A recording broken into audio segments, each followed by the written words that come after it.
ansvarlig for eXeno i Biologisk, selvom det er også Kryer, der har drevet udviklingen af det. Så vi har et tæt samarbejde, og du har også været involveret længe, fordi du kommer fra Henriks gruppe. Sorry, I will speak in English. I hope it's all fine. Otherwise, you will not understand most of my Danish, so it will be useless. So, I'm working as a process and sales engineer at AnoxKaldnes, supporting Veolia for the DBR. And micropollutants were like my life, like 3 or 4 years for my PhD with Henrik, and then postdoc in the Kryer.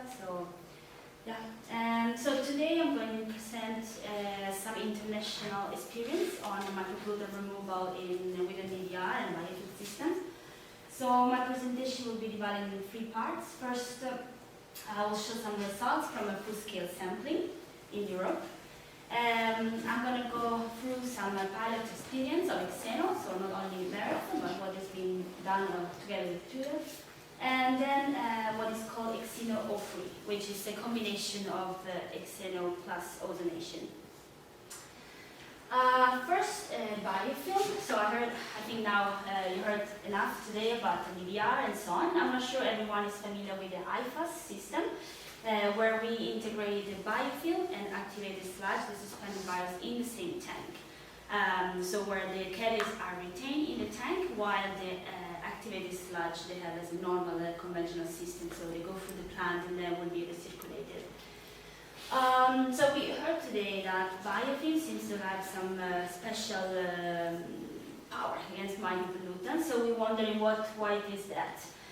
We know that in both systems we have a long rotation time of the carriers in the system, and by retaining those carriers we grow some slow-growing bacteria, which seems to be the one that improve the removal of the micropollutant. Especially in DBR, but also IFAS system are more adapt to toxic shock conditions. Maybe this is not very common in municipal, but if you think about an industry like a pharmaceutical industry where you have a batch system of chemicals, you might have shock loading of compounds, and by having a biofilm you have a protect bacteria because you have layers and they can die off maybe the external wall but not the internal wall. And then we have a customized treatment line, specialized. That's because, in activated sludge we have the all same biomass which is recirculating all together, but in the DBR we have stages and we really specialize microbes in each tank. We've seen this from Caroline this morning. So when in Mary's in the pilot, really was the first indication that when we have easy degradable compounds, we don't really see much difference between DBR or activated sludge. But when the more they become difficult to degrade, the more it's important to have a biofilm system. So we wonder, this was seen in the lab and pilot, do we really see this in the full scale that we have in Europe? So we've been sampling several plants. I will present some of mainstream. In mainstream, I'm saying we're not talking about now a tertiary technology, but more like the full plant where you have a full-scale DBR or full-scale IFAS system. And then there's also something that is common in North Europe and also actually in Italy, where you have a tertiary removal of ammonia. So you have a plant where it's not complying with ammonia, and so you have a tertiary stage that you have in the media at the end of the treatment plant to remove ammonia.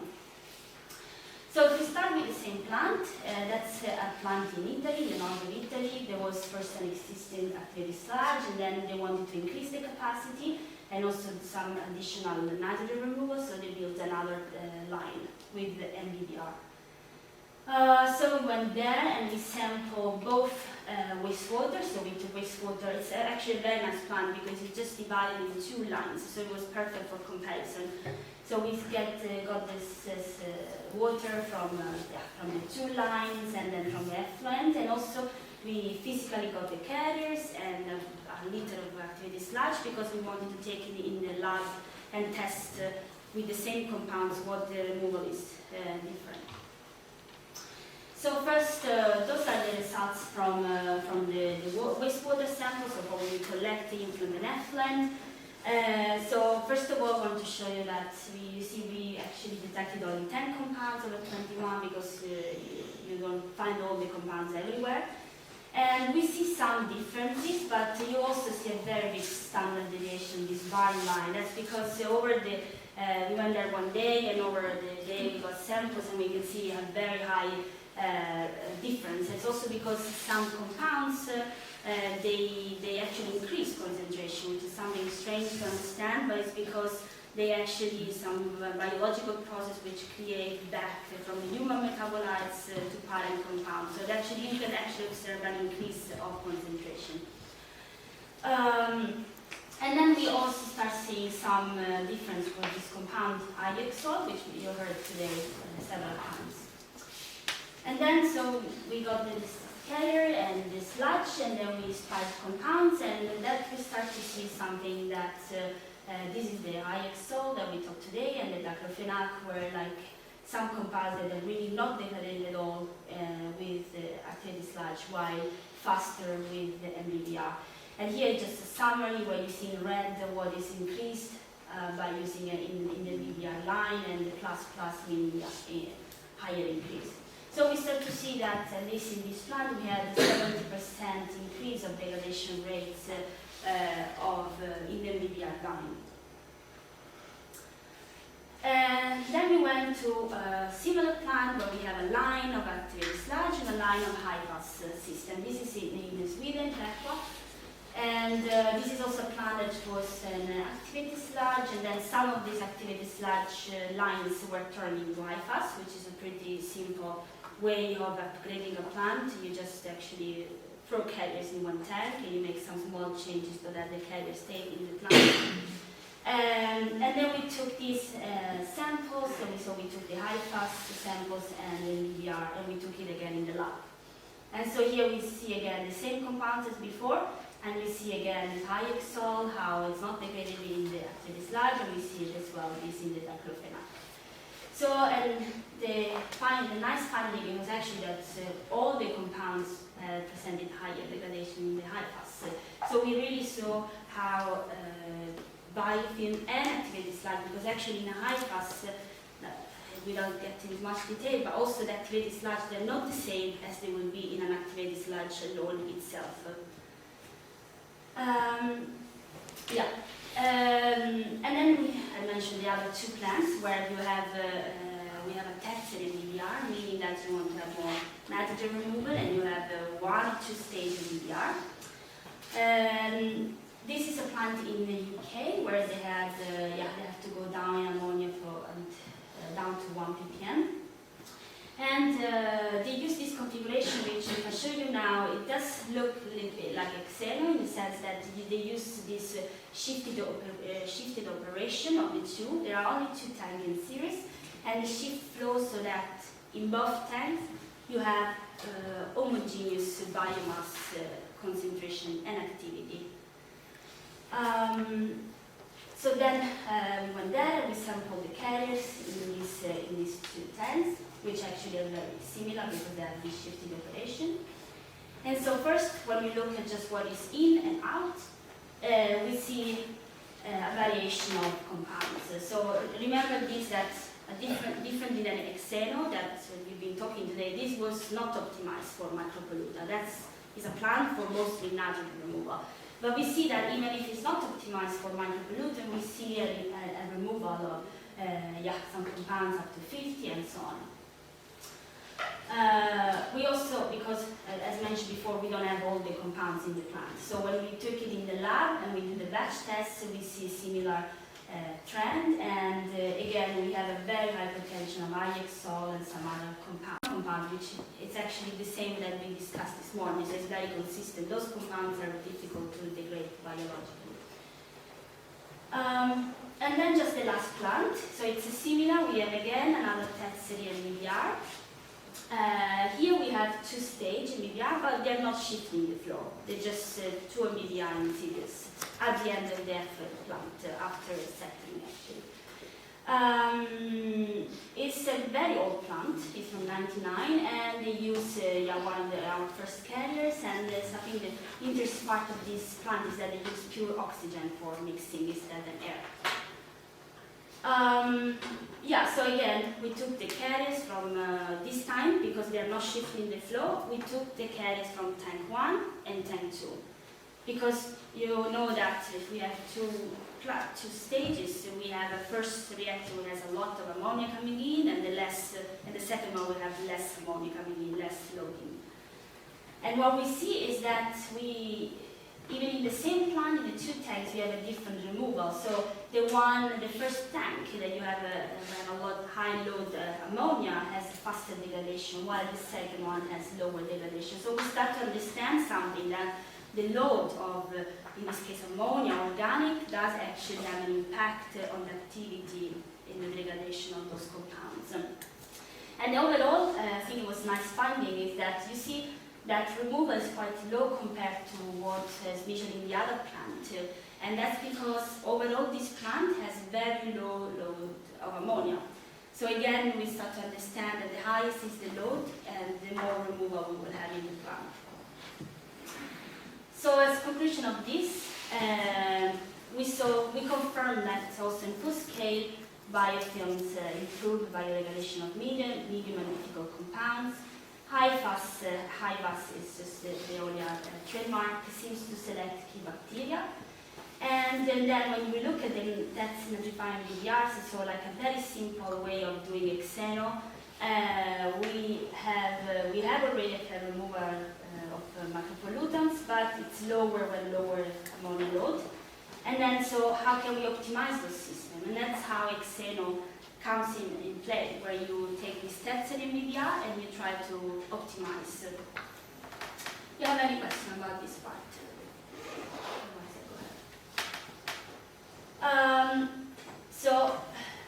That's what I just would say. That's how you actually, this part is really like the tested and defined removal ammonia, and what we want to do is to try to optimize. And you saw this figure by now a couple of times, so I will not explain how eXeno works, but I'll just show you that this is the really important phase where you have the side stream that try to boost the biomass.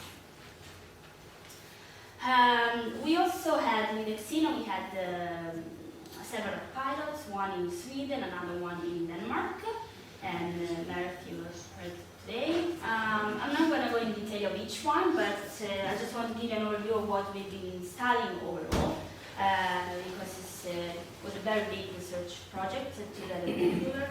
And so we had in the project in Athens in Headlock, we also study where we can have this side stream, maybe not really with high organic load, but maybe with ammonia load. Or in Sweden, we actually tested, you can see here, maybe it's not very clear, but it's an anoxic reactor, because so far we worked mostly with the aerobic condition, but we know that redox conditions play a role, so that's what we've been testing the most. Yeah, and if you heard about it.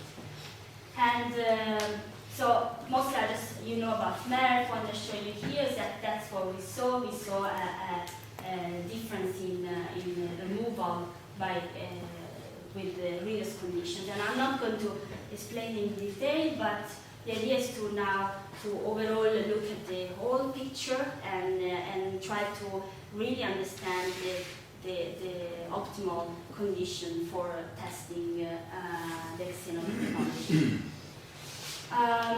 Overall, when we look at the whole palette that we've done now, that is still not included in here, but it will be soon included. When we look at the pilot and lab tests we've done, we started to understand the trend and the variation.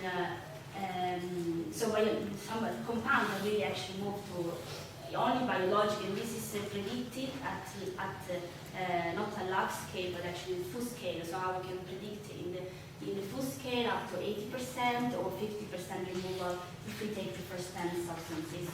And as you can see, the variation is because of those parameters tested, either the feast condition, the starvation, the nitrogen or carbon load. And last, it's another full-scale plant that is in Germany, 100%. Yeah, you had an idea today that not all the compounds are removed, but some are very removed biologically, and some others actually need either activated carbon, we saw today, or ozonation.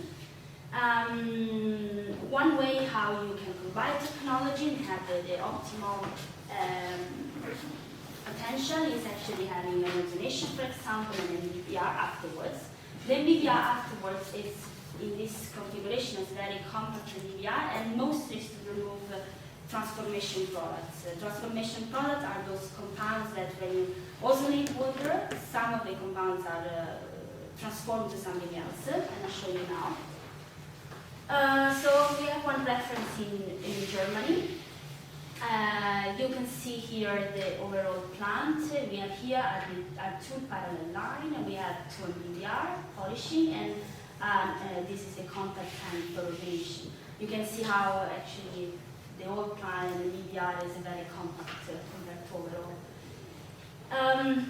And so that's what we observe in full scale. So how in this graph, which is very simple, it's in reality there's a lot of work which I haven't done, of course, but it's so while before we showed you saw removal for each compound. There is also another way how you can analyze micropollutants, and it's called non-targeted analysis. So you actually not investigate one specific compound, but you look at the overall compounds coming into the plant. So when you check here, you see an 822, so it means that in this plant, it comes out 822 compounds, which we don't know where they are, but we know that they're there. And after ozonation, we have a removal of 60% of those compounds.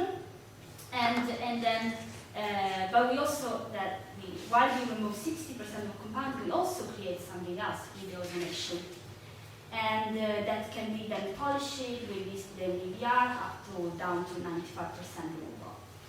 So this was really one of the reasons where we show that transformation products by ozonation is actually a big deal, and needs to be taken care of by having a biological stage afterwards. Yeah, I think that was it. Do you have any questions on this?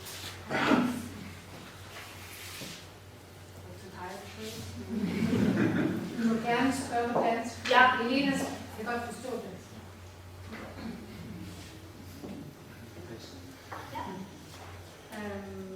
So do you know which transformation products you have, or did you also just use those non-specifically? Yeah, so this study, I haven't done actually, it's a published study.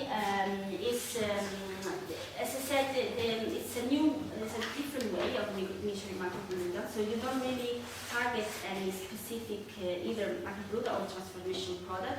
You just target actually any mass of chemical that come inside. And then you can do some extra work and understand which this mass corresponds to this compound. So it's a non-target test. It's not targeted analysis, exactly. Then you can combine. So this graph is a bit different than what we've seen today in general. And it's, of course, you don't know what is there, so if you have limits on the specific compounds, it's a bit difficult. But on the other side, you have a bigger view because you see the overall. But generally, those compounds, transformation product ozonation, are usually more, exactly because of kind of having an oxidative process, so they're actually degradable, generally degradable from like a biological point of view. But you also see you have some compounds which cannot be degraded.